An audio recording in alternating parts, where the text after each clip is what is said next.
शैतानिर्रजीम बिस्मिल्लाहिर्रहमानिर्रहीम रब्बि इश्रह ली सदरी व यस्सिर ली अमरी वहलुल उक़्दतम मिन लिसानी यफ़क़हू क़ौली। अस्सलामु अलैकुम, welcome to my channel DNS। आज की इस वीडियो में हम पढ़ेंगे गैसेस एक्सचेंज इन प्लांट्स। ठीक है, कि प्लांट्स के अंदर जो गैसों का तबादला है वो किस तरह से होगा। सबसे पहले हम देख लेते हैं कि जो लीव्स हैं, ठीक है, उनके अंदर सिचुएशन कैसी होती है। ठीक है, डे टाइम सिचुएशन कैसी होगी और नाइट टाइम सिचुएशन कैसी होगी। तो प्लांट्स के अंदर सबसे पहले देखें दो प्रोसेसेस होते हैं। ठीक है, दो अमल होंगे। एक है जी फोटोसिंथेसिस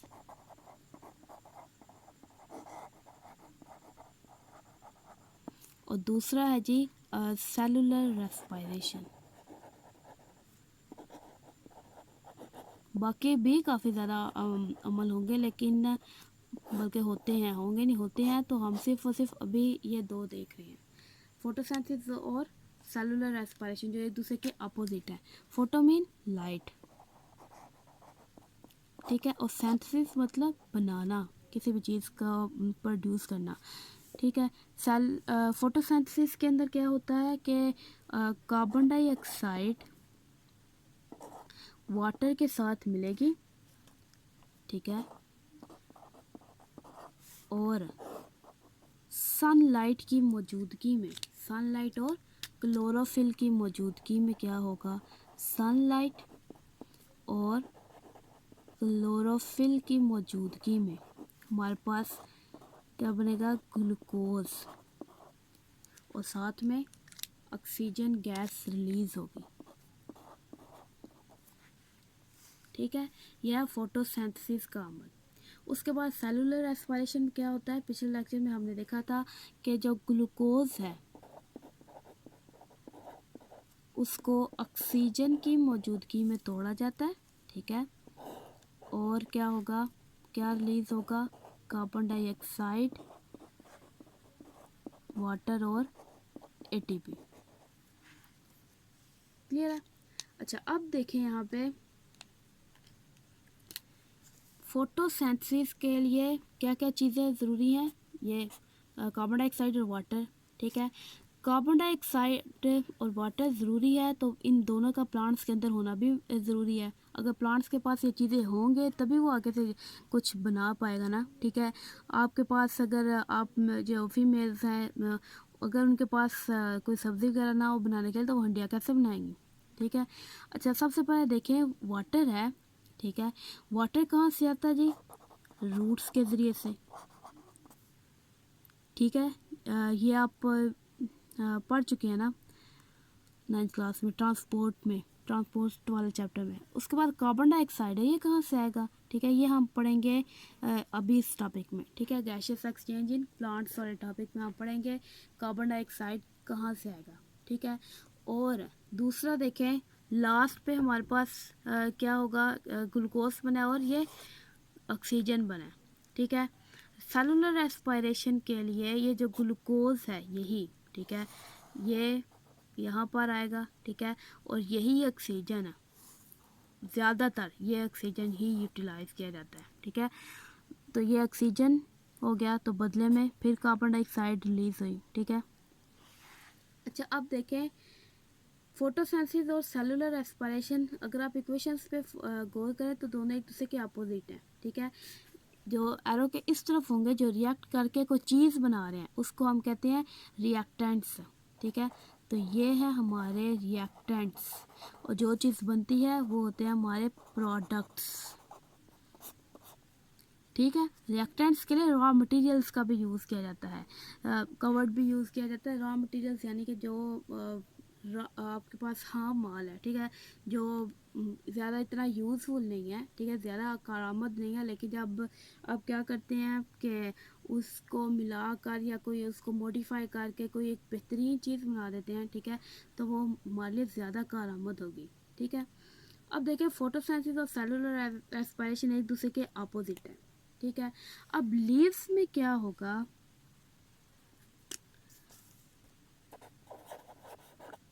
लीफ है, ठीक है, उसके ऊपर दो सिचुएशंस आती हैं।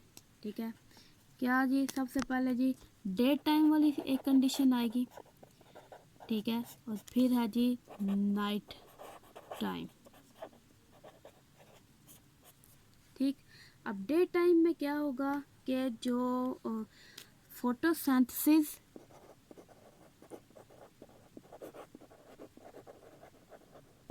और साथ में जो रेस्पिरेशन का अमल है,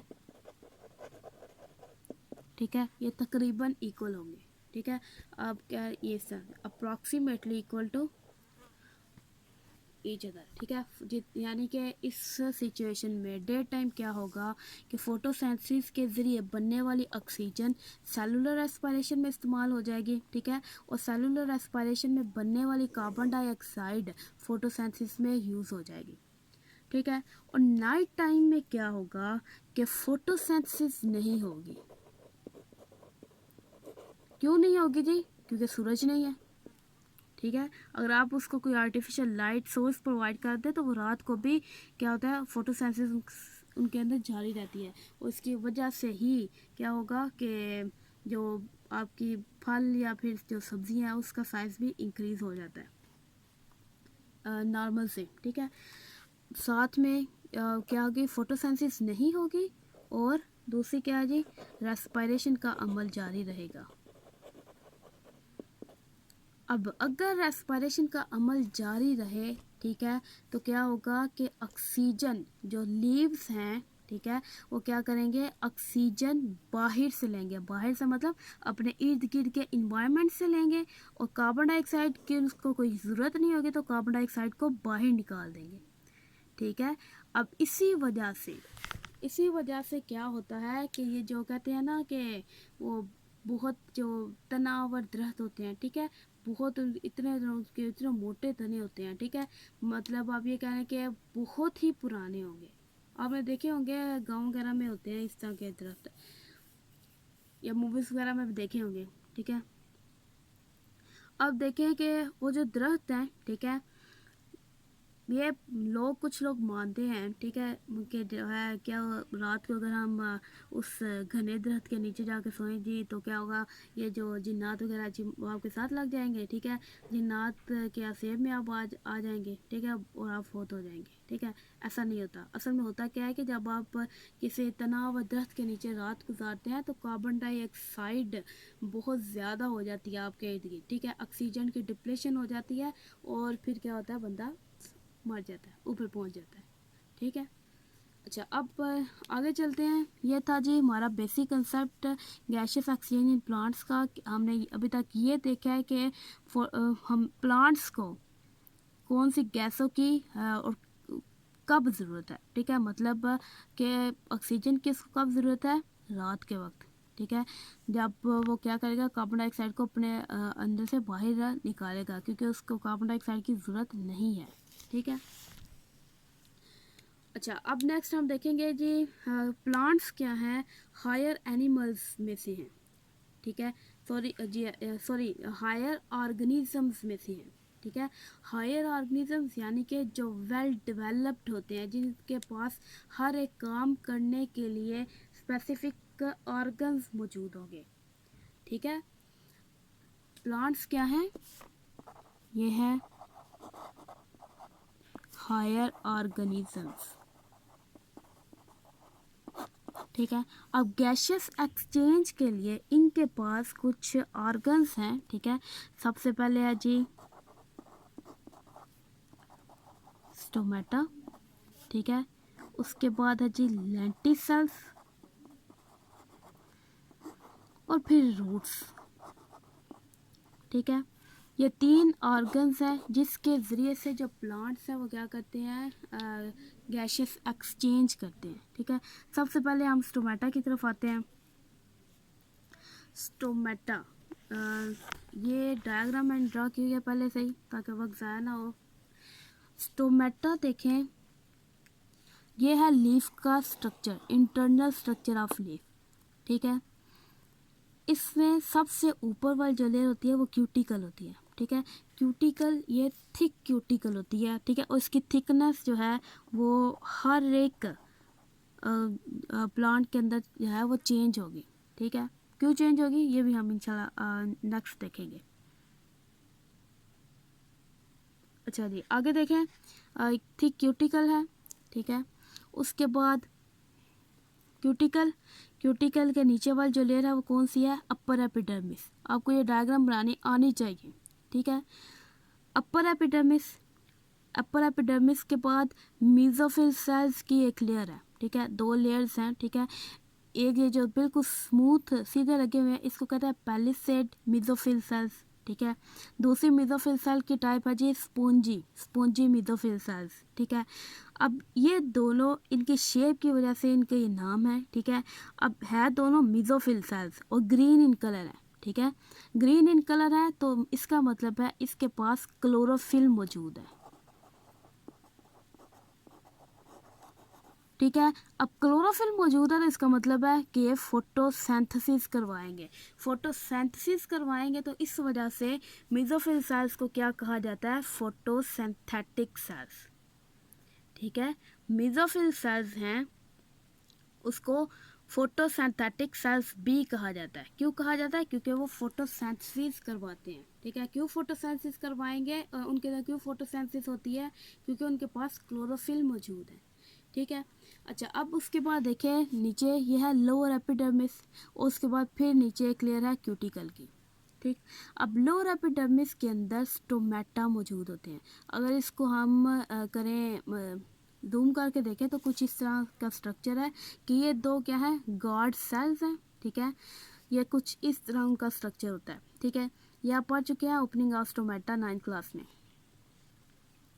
अब जब ऑस्मोसिस के जरिए वाटर अंदर जाएगा, ठीक है। अभी ये क्या है, पिचक गए हैं, ठीक है। जब पानी इनके अंदर से निकल गया, जब पानी इसके अंदर जाएगा तो ये इस कंडीशन में आ जाएंगे, टर्जिड हो जाएंगे, सख्त हो जाएंगे, ठीक है। और सख्त होने की वजह से ये क्या होता है, इन दोनों के दरमियान एक सुराख बन जाता है, ठीक है। विंडो टाइप आप कह सकते हैं, एक स्ट्रक्चर सॉरी एक सुराख बन जाता है जिसको हम क्या कहते हैं, स्टोमेटा, ठीक है। अब इस सुराख के ज़रिए गैसों का तबादला होगा। देखिए जी, बाहर ऑक्सीजन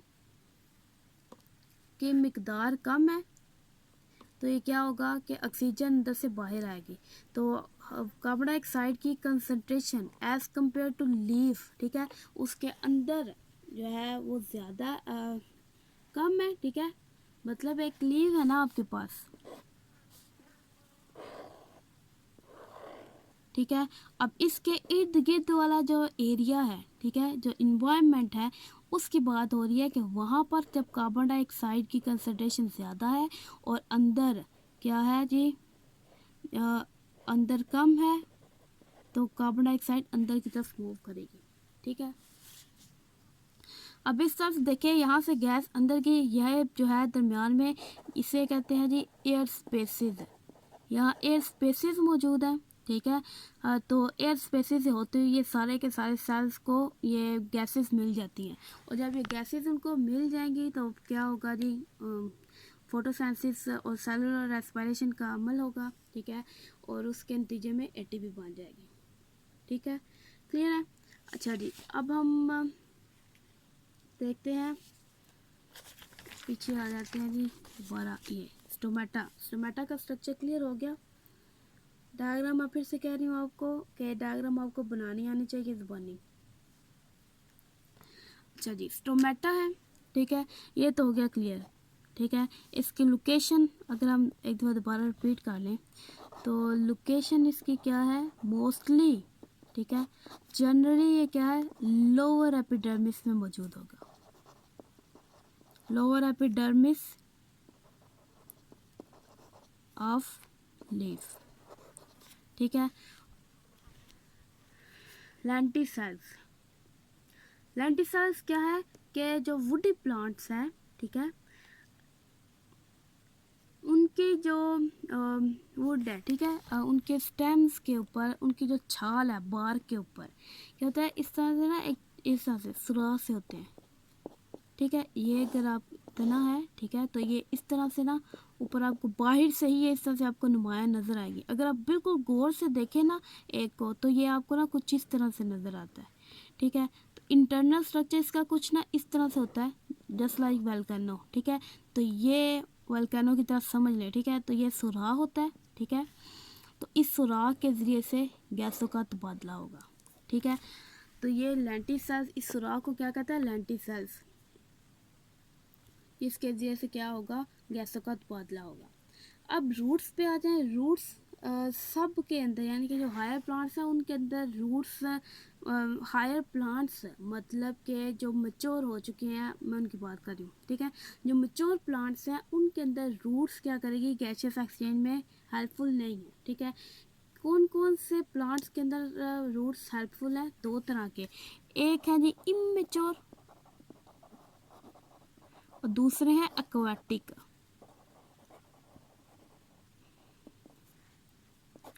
जो एक्वाटिक प्लांट्स हैं या फिर इमैच्योर प्लांट्स हैं, ठीक है, जो भी मैच्योर नहीं हुए, जो बिल्कुल छोटे हैं, ठीक है, तो वो क्या करते हैं, अपने रूट्स, जो उनकी एक प्राइमरी रूट है, ठीक है, वो आगे से डिवाइड हो जाती है फर्दर, ठीक है। वो आगे से मज़ीद आगे डिवाइड हो जाती है। मूली देखी होगी ना, ठीक है। मूली के ऊपर आपको फिर वो मूली क्या है, वो इटसेल्फ एक रूट है, ठीक है। वो उसी तरह से आप कह सकते हैं कि इसके अंदर कुछ स्ट्रक्चर मौजूद होंगे। लास्ट पे जो आपके बिल्कुल छोटे से स्ट्रक्चर, रूट हेयर्स, ठीक है।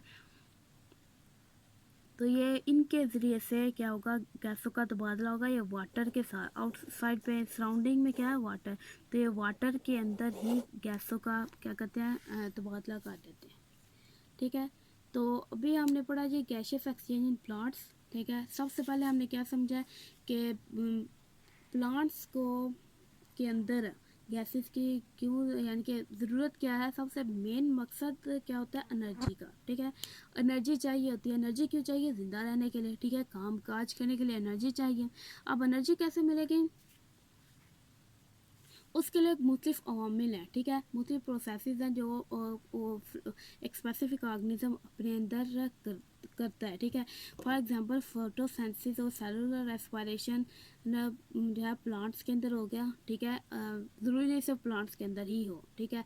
फोटोसिंथेसिस के ज़रिए क्या होगा, वो अपनी खुराक तैयार करता है और जो रॉ मटेरियल, जो बाय प्रोडक्ट बनेगा। बाय प्रोडक्ट यानी कि ऐसा प्रोडक्ट बन जाना जो हम चाहते नहीं, लेकिन वो साइड प्रोडक्ट के तौर पर बन जाता है, ठीक है।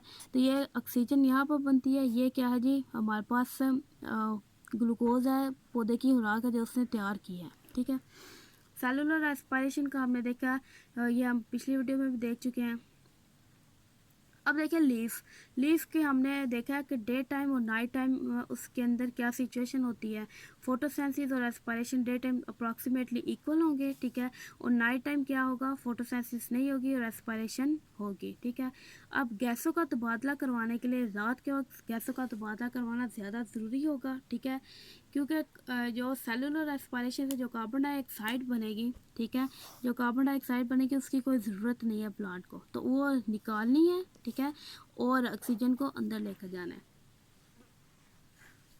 लेकिन ओवरऑल होता क्या है कि ऑक्सीजन डे टाइम, ये लिखा हुआ है अप्रॉक्सीमेटली, ठीक है।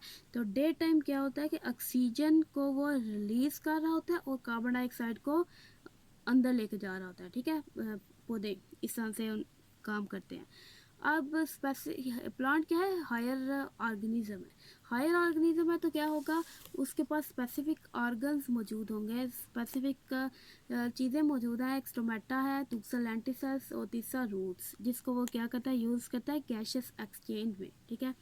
फिर नेक्स्ट हमने स्टोमेटा का स्ट्रक्चर डिस्कस किया है, ठीक है। लेंटिसेल्स और रूट्स के बारे में पढ़ा है, ठीक। आई होप आपको समझ आई होगी, ठीक। इंशाल्लाह नेक्स्ट वीडियो में मिलेंगे। अल्लाह हाफिज़।